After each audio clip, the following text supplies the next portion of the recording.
Greetings everyone, my name is Etterville and welcome back to my Let's Play of Skyforge. It's time to talk with Flavius. Flavius's lab. Please leave a message at the sound of the beep, and we'll do our best to get back to you in the next 1,000 years. Is it so obvious, really? I need to work on my voice, add some steel. Oh, right, your data. Everything's ready. This is a diary. Memoirs of the Lanber War against the Gorgonides. A great style, by the way.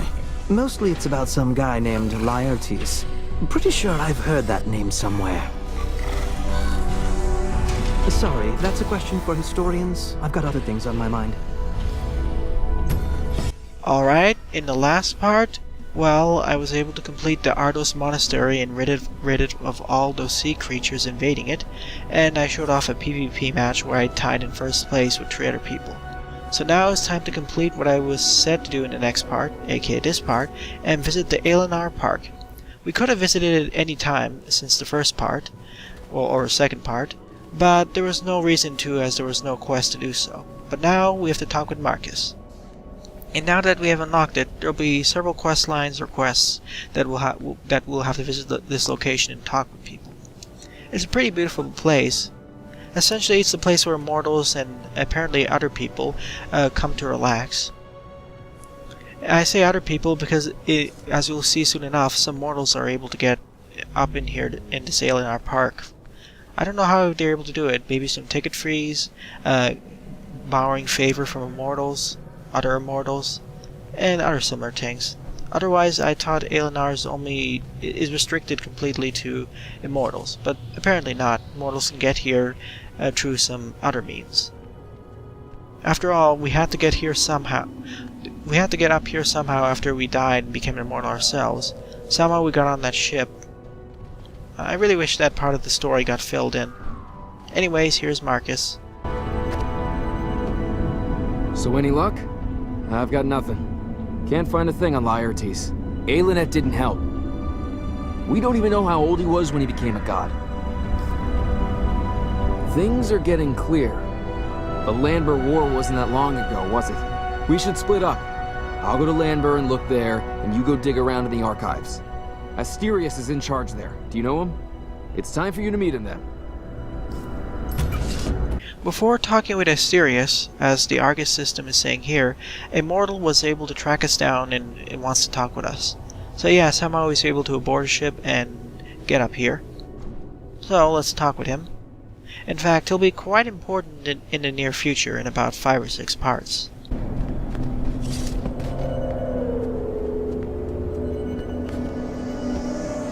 Unbelievable!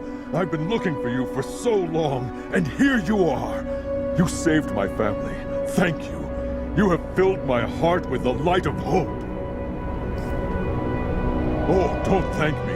It's all of us, your humble followers, who should be thanking you for what you do every day. And soon, you will be witness to our gratitude.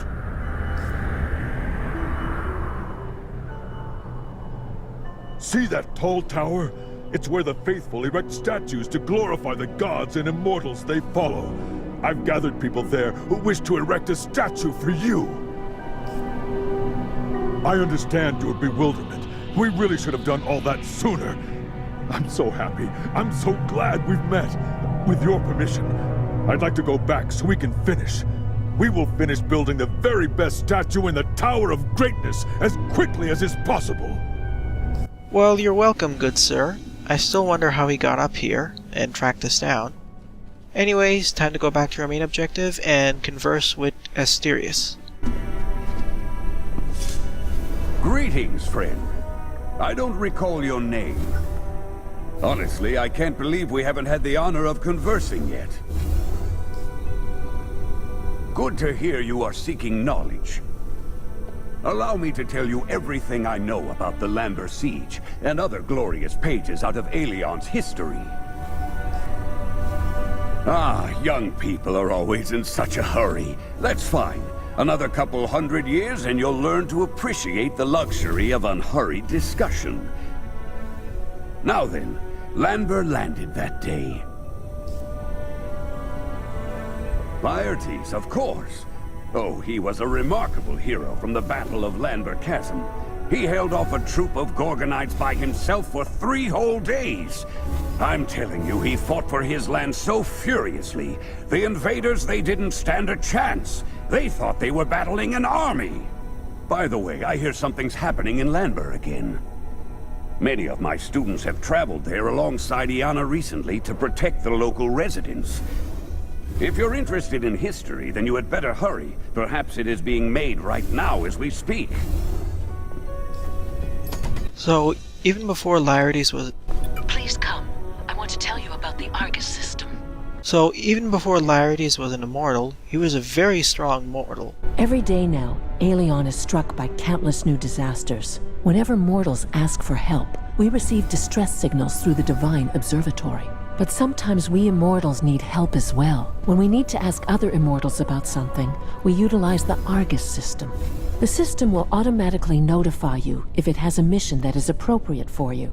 But there's nothing stopping you from checking terminals whenever the desire strikes you. Come on, give it a try now.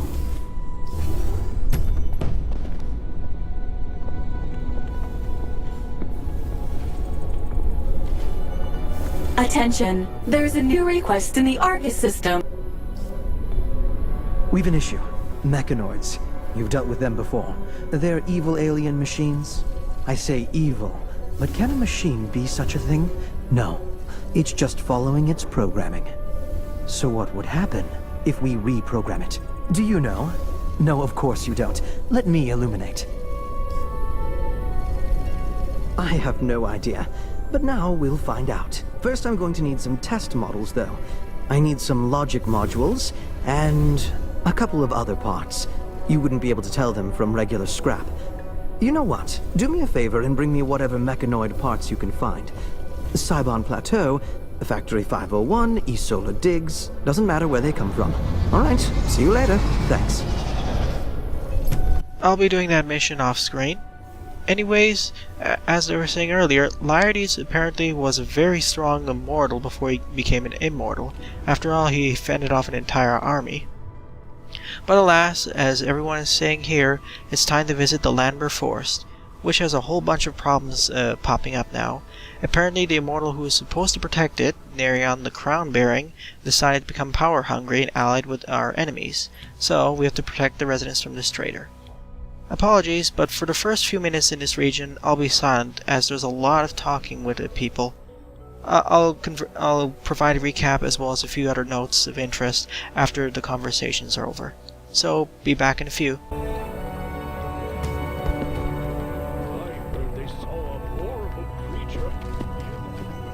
The Lanber region is in danger. Terrible creatures have turned the area into a bloody feast. They ravage the settlements, slaughter the locals, and even turn them against their own kind. And all of these things are done on Nerion's watch. The scoundrel should be protecting us. He is a traitor. Oh gods, will you please come save us?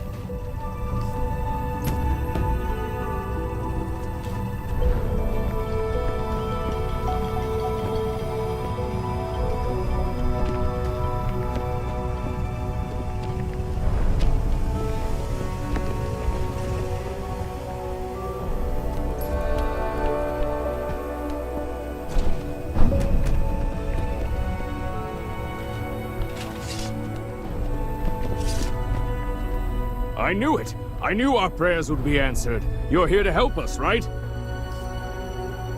We lost 3 men, and many others were wounded. The Mantide show no mercy, and there are also wild beasts.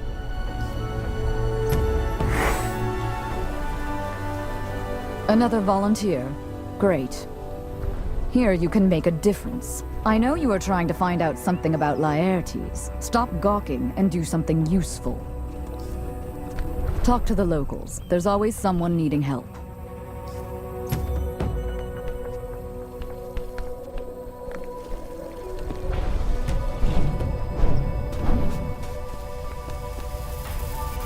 Greetings, Defender of Aelion. May your skies forever be clear. Laertes? Of course I remember him. Don't forget someone like that. He saved my life. Not just mine. My whole platoon. Sorry, not in the mood to tell stories now. My nephew went to Settleton to scout the area, have a look around. He should have already been back by now, but something must have gone wrong. I'm a little worried about him. Can you help?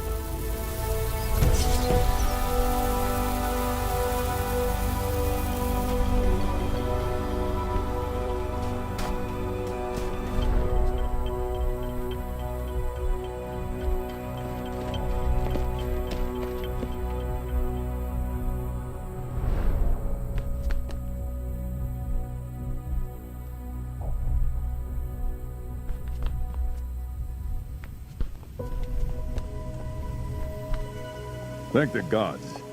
We are happy to have the help of the We had Immortals. enough grief with Lycans. Nerion's and all betrayal these is tearing the blood suckers Lanber have Forest appeared. apart. The rebel god Nerion is trying to control the entire area and force the locals to submit to him.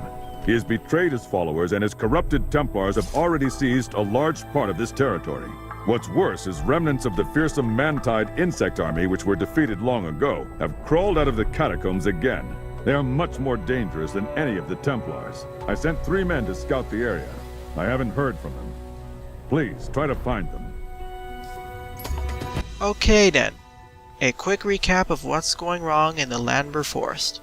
First off, like I said before, the Immortal of Lanber Lands, Nerion the Crown-Bearing, basically became power-hungry and decided to betray us in favor of Alion's sworn enemies for more power, and thus this has caused the entire forest to descend into chaos. And because of this, now we have a lot of different factions of enemies coming about. We already have Nerion and his corrupted Templars trying to take over and subjugate the people for more power. Then we have the Mantide army coming from the catacombs and causing their own problems. And the wildlife has gone berserk. And not to mention there are also poachers here and about trying to take care of the animals. And a few other independent agents trying for their own nefarious deeds. Thankfully, no Reapers of Dead in this region, but even then, this is a big step up in problems compared to the previous 2 regions. Those were being the Dankit Isle and the Isola Digs. This is much more of a chaotic region. Hello. You're doing great. It's time for you to get a new talent slot.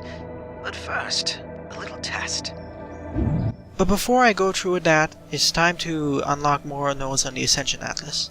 Now, off-screen, I grinded quite a bit at Naori Island. Not Naori Island, Port Naori's first boss a bit to get a lot of Sparks of Justice.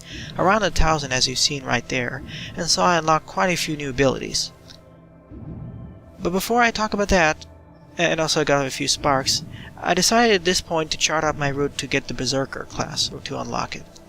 Now on this route, I unlocked the first symbol, first talent, the Clever Maneuver talent. What it does is, whenever I use dash, it creates a protective barrier that absorbs damage equal to 5% of the character's max health for 4 seconds. It's not as good as the Celestial Shield, which protects up to 12%, but it's still something, and especially useful for classes that are not Paladins or Knights. And along the path to the Berserker, I also unlocked the Sun Eater slot. This won't become important for later, as even for 8 parts I haven't put anything there. But essentially, once you get a item or Sun Eater core that matches that shape, you can put it in there and it'll increase the stat gain of that class, or that particular stat. In essence, if you have a Sun Eater core which boosts your might, if you slot it in there and upgrade that, it'll boost up your might's stats of all of your classes. Of course, I won't be doing this for quite a while, as I really want a strength boost, and I want to avoid might buffing. And like I said before, if you want to choose what class to unlock next, use the Find a Path option, and make sure to look through it just so in case you don't go to a pink node, as some of those nodes over here require the use of a pink node or pink gem. And you don't unlock that until you reach 30,000 prestige, so make sure to look at that, as the Find a Path option may get confused, especially if you pick a pathway, you don't pick a consistent pathway to a particular class. But alas, once you unlock a talent or symbol, you can basically slot it in just like you would do for normal talents in a class, but these will affect all of your classes instead of the talents in your usual classes. So slot in Clever Maneuver, and it'll apply to all of them. Initially, you have a limit of 3 symbols, the number of which will increase as you max out a new class. For every new class that you max out, you'll get plus 2 to your max symbol count, as well as 1 new symbol. Which is why I'm going to try focusing on maxing out the Paladin first, as its symbol is really useful. I cannot emphasize it enough for raids in the higher level dungeons. But I'll get to that in the next dozen or so parts when I unlock it. And one other ability I did unlock in the Paladin's Ascension Atlas was the Radiant Aspect, basically the Paladin's ultimate ability of sorts. What it does is it removes all negative effects and teleports you to the targeted enemy. It will deal massive damage to nearby enemies and it will knock them down. It also makes you immune to control effects, increases your damage, and reduces your damage for 15 seconds. It also casts Holy Ground. You can only use it every 11 minutes and 40 seconds though. It's essentially a combination of Aegis of Light, the Celestial Shield of sorts, well not really, as well as the Holy Ground ability. So it's very useful, but because of its long cooldown time, I feel like it should be less, to be fair around 8 minutes or 9 minutes. Because of that, you should really only use it against bosses. You can use it against enemies, but make sure to bunch them up so you can have the greater effect of the knockdown. And along the way, because I reached the next prestige bracket, I unlocked the next mission from Flavius to unlock a new talent slot. In this case, we have to pick up about 50 health orbs, I believe. But regardless, with all those upgrades out of the way, and well, most of them, and I also unlocked a mount over here, the Horn Skewed or something. Basically, mounts, they're only temporary, but thankfully, the time that you have for them being temporary only counts down when you're riding on them. If you go to the Mounts tab, defaulting to J or something, and you can go to it in the main menu. If you look over there, there's a certain timer of how long you can use it. Thankfully, that only counts down when you're on it, so you don't need to worry about it expiring when you're playing through it. Basically, the more licenses of those specific mounts you use, eventually you can make it permanent. And each one has a different set of characteristics, stats, increased movement speed, health regen, etc., etc. And they're quite useful. Thankfully, most regions in this game aren't that big, so that it's very annoying to get past it using just no mount, just on foot. But it is still helpful, especially with the use of all those uplink terminals allowing you to teleport all over the place. So that makes it more useful for non-paying players or those who are unwilling to buy mounts, as they do get a bit pricey. Anyways, with all those upgrades and mounts and whatever else out of the way, it's time to focus on the Lanber Forest itself. I discovered that Nerion's statues have been protected. They're guarded by his corrupted Templars. The Betrayer statues boost the morale of his troops. If we can destroy them, it will weaken the rebel god and cause his armies to doubt his power. I have marked the location of one of the statues on the map. Go there and try to destroy it. Alright, as he said, we have one of the objectives is to destroy Nerion's 3 statues, which are providing the moral support for his traitor army. We first started out by taking care of those berserk lichens, the young and angry ones. Here's a demonstration of the Radiant Aspect. You saw it's really powerful, and because of its attack and defense buffs, you should really use it only against bosses or groups of enemies. After all, you can only use it every 12 minutes or so. But going back to the objective, like I said earlier, because of Nerion's betrayal, it's tearing apart the forest, proverbially and literally, and the wildlife have gone insane, either being infected with diseases or just gone crazy, and normally docile creatures have become very aggressive. Well, the lichens, aka wolves, are already aggressive, but even more so now. After all, they're right in front of the city gates. I forgot to mention this earlier, apologies, but the people of the Lanber Forest were a little bit more spread out before, but because of all this craziness, they decided to retreat into that monastery, where the first uplink terminal was at. Anyways, now we need to take care of all these deserters. Specifically, deserter archers and deserter swordsmen. Deserter archers are attack focused, and deserter swordsmen are both, there's a weak variant and an armored variant. The armored variant is a little bit special as it actually has the Paladin's Punishing Bolt ability as a special. As shown here, it'll rise up into the air similar to the Radiant Aspect ability, and then will release that Punishing Bolt.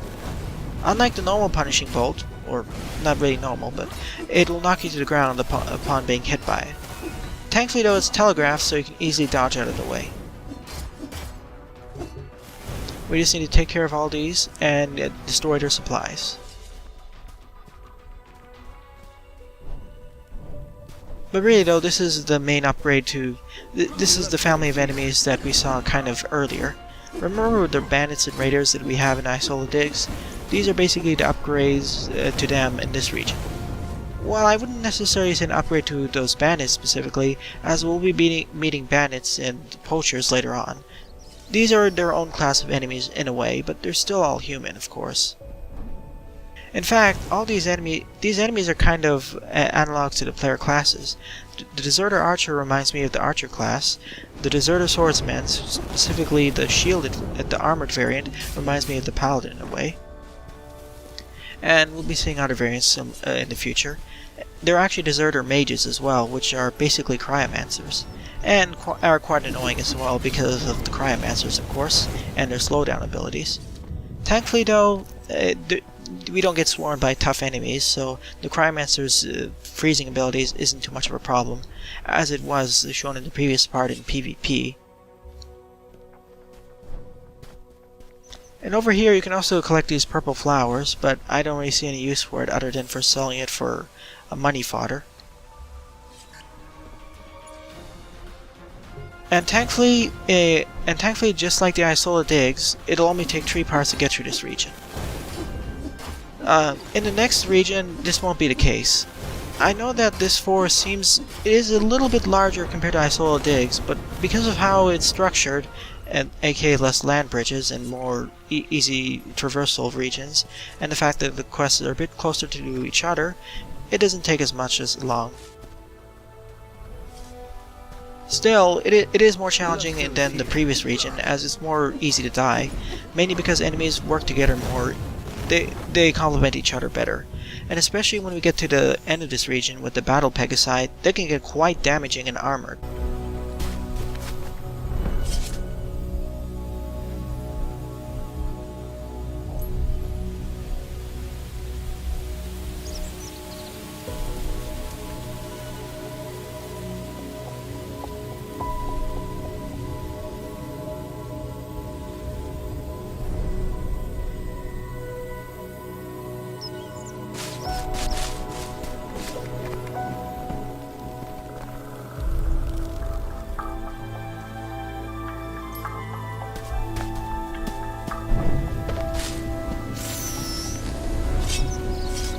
Good job.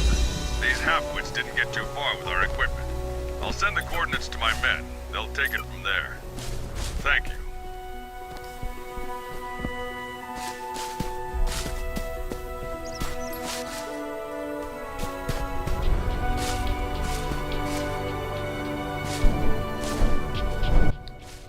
And here we meet up with the Mantides, specifically Winger Assassins and Winger Vampires. Apparently they're the source of an infection that's plaguing some of the animals here, which unfortunately we'll have to kill off some of the wildlife to prevent it from spreading on further. And in comparison to the ones that we met in Kyrus, they're not too much of a problem. They're slightly upgraded, but they have about the same basic attacks. In fact, Kyrus is just north of here. The Lanber Forest is the large forest just south of Kyrus. It's interesting seeing these regions connect with each other, as if we go to the northwest region of the Lanber Forest, we can see the entrance of Kyrus, which is still a bit deserted. Which also explains where all the Mantides came from. They came from the Lanber catacombs present in the Lanber Forest. Well, the entrance. It is present in the west side, I believe. So a nice bit of continuity there. We'll be seeing that in quite a few locations later, especially when we get to the Port Nairi Island. After all, each region has its own set of monsters plaguing it. Well, the Reaper deaths are almost everywhere. The Man-Tides are plaguing this entire region of Kyrus, the Lanber Forest, the Catacombs, and a few other regions. The sea creatures are plaguing Port Nairi and the Nairi Islands, which basically also includes the monastery that we cleared out in the last part. And we'll be seeing other ones as well. The bandits, we'll be seeing them in other places as well, but we haven't found their base just yet. Oh, and also as another important note in these open world regions, as you may have noticed, I can walk past these monsters or mobs and they don't aggro on me. Now, normally in a dungeon or a solo dungeon or raid or similar, if you walk past enemies, they'll soon aggro after you. But here in these open world regions, for the most part, if you walk past any enemy, including bosses, they will not aggro on you. I don't know why this is the case. This may be lag or other things, but it makes it a little bit easier and safer to go fast travel through it, especially if you're using things like mounts. As going through dungeons on mounts gets kind of annoying, as I'll show later, because if you're on a mount and enemies aggro on you, the mount will immediately despawn. Anyways, I'm just taking care of all these wingers before I take care of this Swarm Queen. Essentially, this is the Swarm Queen Hemofly. Basically, it's like Death Poisoner without the poison, so it's even easier. Although it's not as fast as Death Poisoner, as you could have exploited the barrels there. But not too much of a problem. Especially with the help of all these allies, and the fact that unlike Death Poisoner, you can have more than 3 people wailing on it.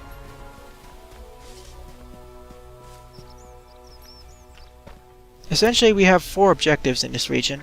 Take care of the rebels, take care of the wildlife, take care of the Man-Tides, and, well, and find other things. I forget what the 4th one is. And like I said back in Isola Digs, once we complete the 3 main quest lines, or 3 or 4 main quest lines dealing with the problems of Lanber Forest, we'll be fighting the boss of this region. Well, a boss of sorts. I say boss because he is the toughest being in this place. Spoiler alert, it's the rebel leader, but we won't be seeing him for about 2 parts. Now, you also may have not noticed it here, but there is some lag issues in this game, especially in the open world regions, like these open field. It's not too bad here, but once I get to the town in the middle of the map, it gets pretty bad. I'm not sure what the problem is, because even when I lowered the settings, the FPS gain was only 4 or 5, and so I thought, it's not good enough for it's not good enough to lower the picture quality for that low FPS gain. It's kind of an optimization issue with this game. So in the second part, I'll lower the graphics settings just a little bit, but even then it does dip under sub 30. It does dip under sub 30 at times, even here, and it is quite annoying. It did get optimized a bit in the Crucible of the Gods expansion, which was released on August 11th, but even then it's only 5 or 6 FPS gain. There seems to be an issue with the Lanber Forest and all these tree details. Though that may be just me and my lower-end graphics card, or medium-end specifically. Anyways, we're going up to closing this part. Just need to take care of all these antelopes, I mean gels, as they've been kind of infected. And then I'll have to take care of those of the statue nearby.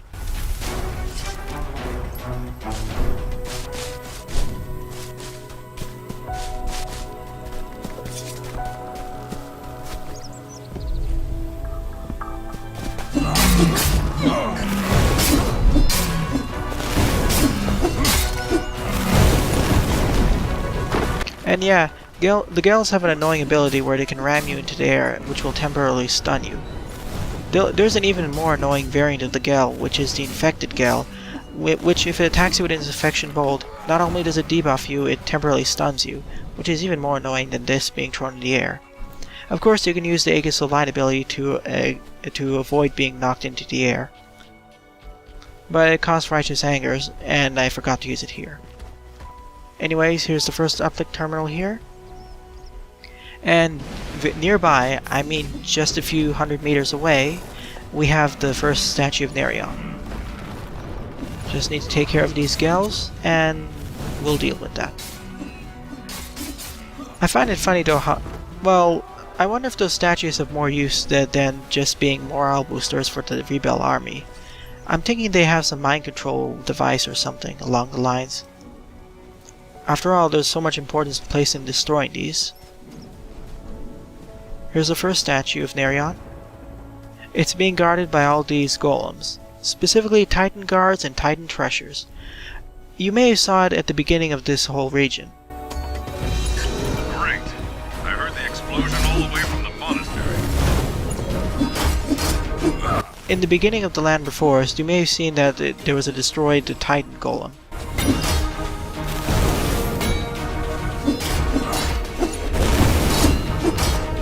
So now we have to take care of these. And for some reason, as our ally just said, he heard the explosion from that far away.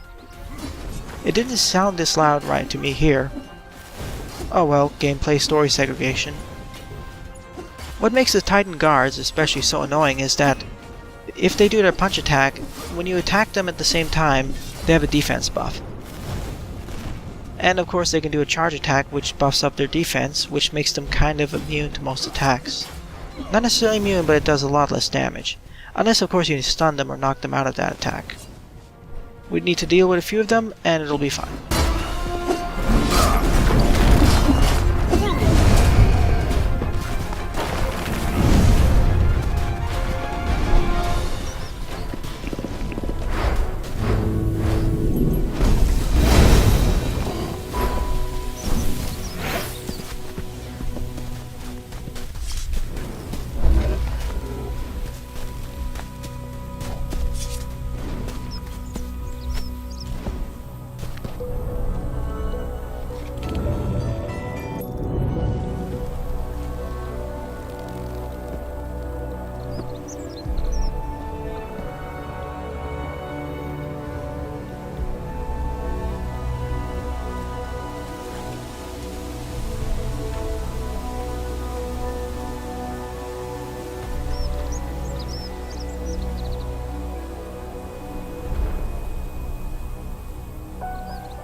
But anyways, now that we've dealt with this first statue of Nerion, it's time to call it quits. In the next part, I'll continue on with my journey of fixing all the chaos here at the Lanber Forest. Thanks for watching, and have a nice day. Doodles!